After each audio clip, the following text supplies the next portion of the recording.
My name is Mark Gieman. I'm the CEO of Bambu. My son Jeff is here with us. He's in charge of real estate and sales. So with that, you may ask, what is Bambu? It's a Vietnamese dessert and drink concept that has blossomed out to be more of an Asian dessert and drink concept. So it was started by 4 Vietnamese sisters in San Jose back about 2008, and we took it over with them actually in 2014 and 15, and we've been growing it ever since. Bambu is kind of a fun meeting place.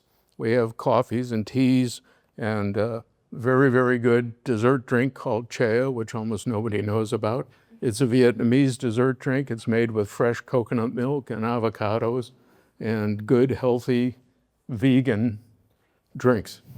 We also have boba teas, which everybody seems to know about, but of course, that's Taiwanese, that's not Vietnamese, but we serve it anyway. And we have other teas as well. We also have smoothies. These are real fruit smoothies, the kind that they make in Asia, which is made with real fresh fruit. It's a little creamier. It's not an attempt to put protein and add-ons into that. It's just an enjoyable drink. And we make yogurt parfaits, which we call yonami. And if you get a chance to try one, they're really worth it. These are made with a sour yogurt mix and fresh fruits. And finally, Vietnamese coffees. Most people know about Vietnamese coffees. If you ever want a real shot, have a Vietnamese coffee. It's really strong, but they're delicious. They're bitter, but because they're cut with chicory, which is the secret to Vietnamese coffee, but then they put sweetened condensed milk in, so balances it off. And we make snacks, mochi ice cream, which is Japanese, boba waffles, which are Taiwanese, macarons, which are French, and pandan waffles, which probably you don't know. Pandan is a leaf that grows wild all over Southeast Asia. We take it, we boil it, we add tapioca starch to it and a whole bunch of things, and it comes out very good. So we're located right now pretty much around the country in Canada and in the Philippines, and we've been growing pretty well, mostly owner-operator circumstances. So we do a lot to train our owners on how to operate a successful Bambu shop. It's always run with young people, and it's always attended by young people. So the people who are behind the counter are really friends with the people who are on the other side of the counter buying drinks. So why Bambu? Because we're a great fun meeting place. People like to go there, have a drink, have fun, and we cater to the young generation.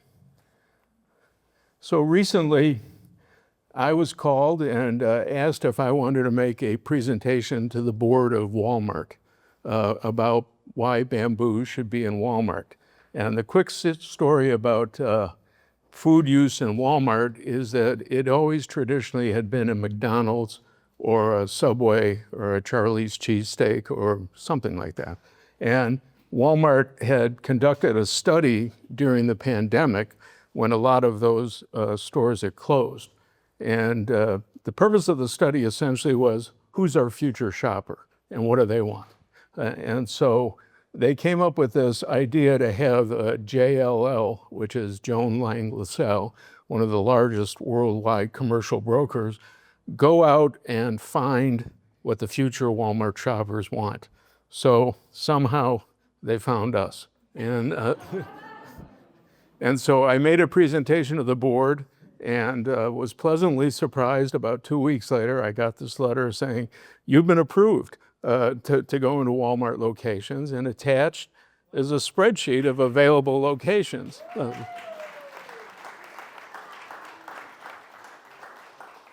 And the amazing part about it was the spreadsheet had 3,750 stores on it.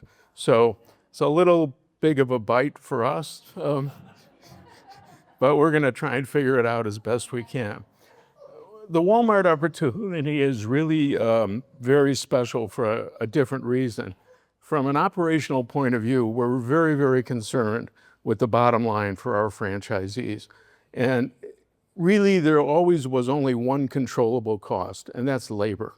So if you don't run your shop right, you have too many people, you don't have enough people, you get bad reviews. That's really the thing that we train and drill into our franchisees. But over the last 4 or 5 years, the cost of doing business, the operational costs, the rent, the utilities, the triple nets, if you know what those things are, have been running wild. So right now, a typical Bambu in 1,200 square feet is spending between $70,000 and $100,000 a year in those costs. The deal I made with Walmart is a little bit unbelievable, but it's $3,500 a month rent, 10 years, no increases, no triple nets, and no utilities.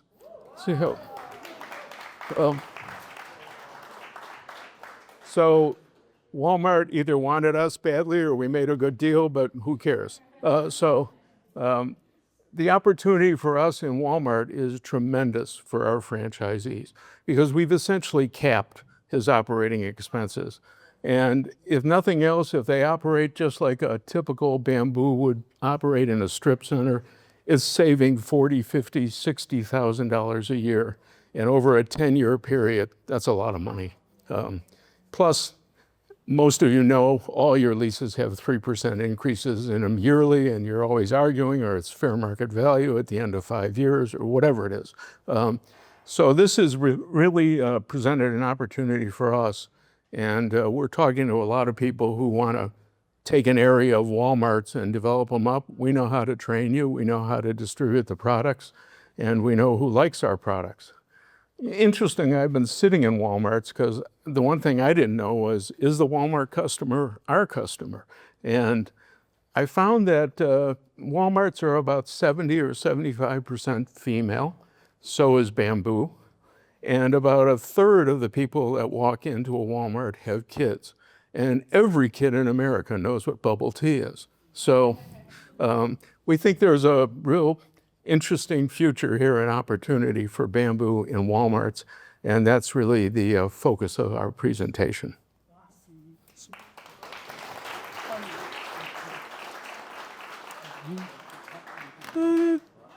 I'm going to pose the first question here in terms of for the 3,700 locations. You're opening all of them on the same day, right? We're gonna stagger them. So with that number, I mean, 3,700 locations, the ability to onboard and scale that kind of launch, can you give us a little perspective on what a person who's signing up for this with the franchise, what can they expect in terms of support? Yeah, well, let me refine it a little first for you, okay? Walmart is also approached through JLL, Auntie Anne's, Wetzel's Pretzels, Cha Time Tea, and most importantly, Dunkin' Donuts. And Dunkin' Donuts is signed up to go into 1,000 Walmarts. So this is a Starbucks play that you've seen in Target or other places, going on like that.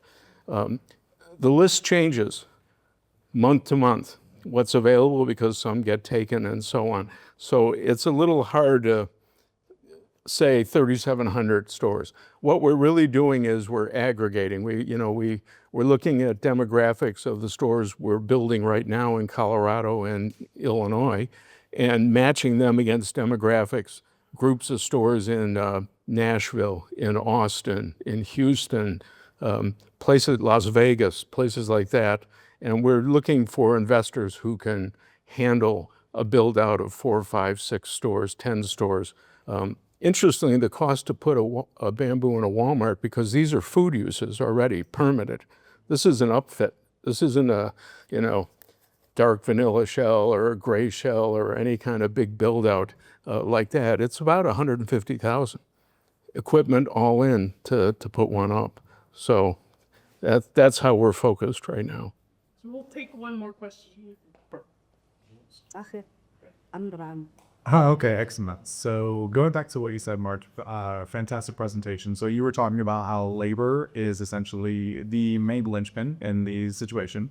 I can tell you we've had a couple startups that have come through our investment fund that are looking for robotics to solve manufacturing for food, things that get stood up at colleges or in malls and whatnot.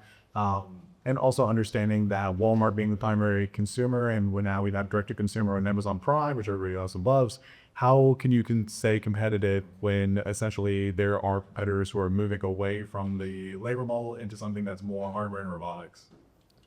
The only way we can move around is to put that drink in your mouth. Here.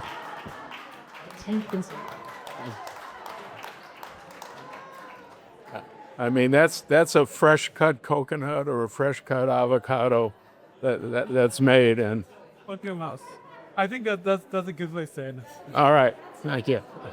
Great job.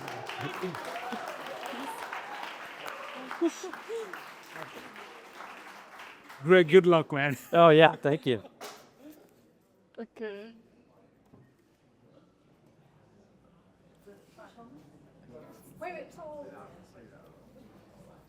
So good evening. Full admission, I'm feeling a little insecure. I just have one slide and Walmart is yet to call any of us that have work, but I'm happy for you.